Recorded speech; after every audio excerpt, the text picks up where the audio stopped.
Hello friends, मैं रवि शर्मा एक बार फिर से आप सभी का स्वागत करता हूं अपने YouTube channel your learning point में। आज की क्लास में हम सीखेंगे मल्टीपल प्राइस लेवल का ऑप्शन।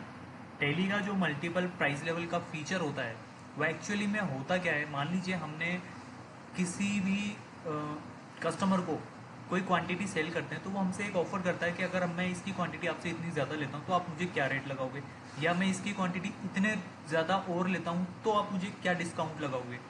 तो आज हम वही फीचर टैली के माध्यम से समझेंगे, जो कि बहुत ही इंटरेस्टिंग फीचर है। बल्क में सेलिंग में ये फीचर काफ़ी यूज़ में आता है। तो एक सिंगल आइटम के मेथड से मैं आपको बताऊंगा इजी पैटर्न से, ताकि आपको इजीली इस चीज़ को पकड़ में आ सके और अच्छे से आप इसे समझ सकें। तो चलिए शुरू करते हैं क्लास। तो पहले हमें इसमें मल्टीपल प्राइस लेवल के फीचर को एक्टिवेट करना होता है। उसके लिए हम टेली में F11 की प्रेस करेंगे। मैं F11 की प्रेस करता हूँ तो आप देखेंगे यहाँ पर इस रो में एनेबल मल्टीपल प्राइस लेवल, इस ऑप्शन को हम येस करके कंट्रोल ए से सेव कर देंगे। सेकेंड ऑप्शन फिर सेकेंड वर्क हमारा होता है अल्टर में जाने के बाद प्राइस लेवल बनाने का। प्राइस लेवल बनाने के बाद इससे पहले मैं आपको एक चीज़ और बता दूं। हम F11 की के F11 की से हम इसे डिस्काउंट फीचर को भी हमें येस करना होगा, क्योंकि हम उसे डिस्काउंट भी देंगे। तो इसे भी येस करना ना भूलें, सेव कर लेंगे। फिर हम अल्टर में जाएंगे। अल्टर के बाद हम यहाँ पर एक प्राइस लेवल बना लेंगे। मान लीजिए मैं यहाँ पर प्राइस लेवल का नाम देता हूँ माई लिस्ट। आप कोई भी नाम दे सकते हैं, जैसे कि न्यू कस्टमर, ओल्ड कस्टमर, आप कस्टमर के अकॉर्डिंग भी लिस्ट बना सकते हैं। अगला मैं इस प्राइस लिस्ट का स्टॉक आइटम पर रेट सेट करूंगा। मैं यहाँ एंटर मारूंगा तो मेरी प्राइस लिस्ट का नाम यहाँ पर शो कर जाएगा।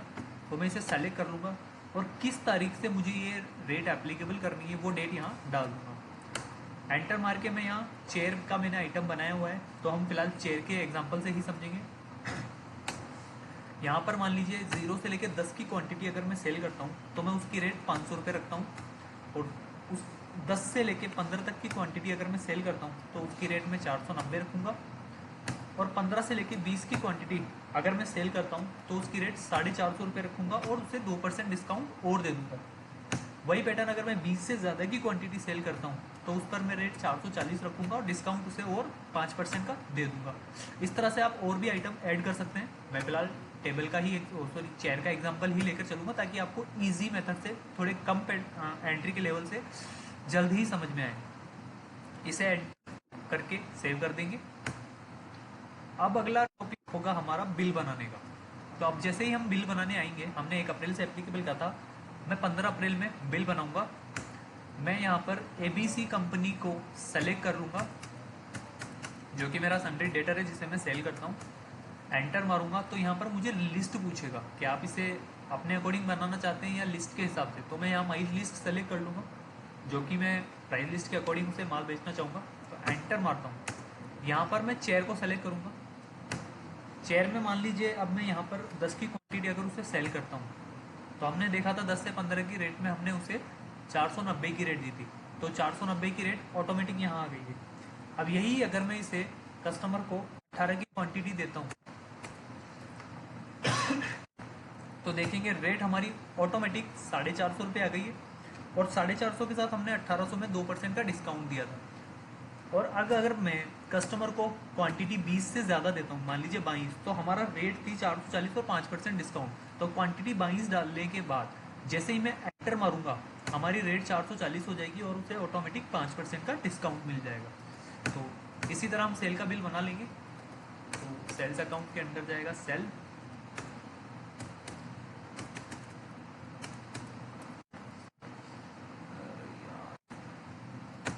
CGST, duties and taxes, GST, CGST। मैंने टैक्स की क्लासेस बनाई हुई नहीं थी, इसलिए मैं टैक्स की क्लासेस बना रहा हूँ।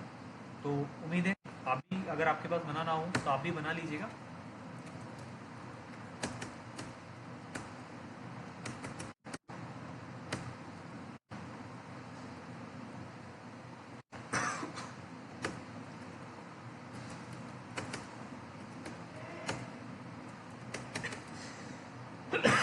तो इस तरह हम देखेंगे कि हमारा टोटल इनवॉइस रेडी हो चुका है।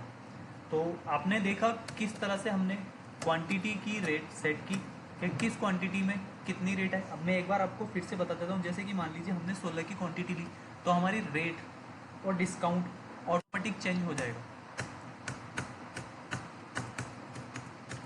ठीक है गाइस, उम्मीद करता हूँ आज की क्लास आपको समझ में आई होगी कि किस तरह से हमने मल्टीपल प्राइस लेवल पे प्राइसिंग की लिस्ट बनाई, किस तरह से उस प्राइसिंग की लिस्ट को आइटम पे एप्लीकेबल किया, और किस तरह से हमने प्राइसिंग लेवल के हमारी रेट के अकॉर्डिंग सेल का बिल बनाया। उम्मीद है आपको क्लास अच्छी लगी होगी। मैं चाहूँगा आप इसे लाइक, सब्सक्राइब और कमेंट करना ना भूलें और ज़्यादा से ज़्यादा शेयर करें। Thank you.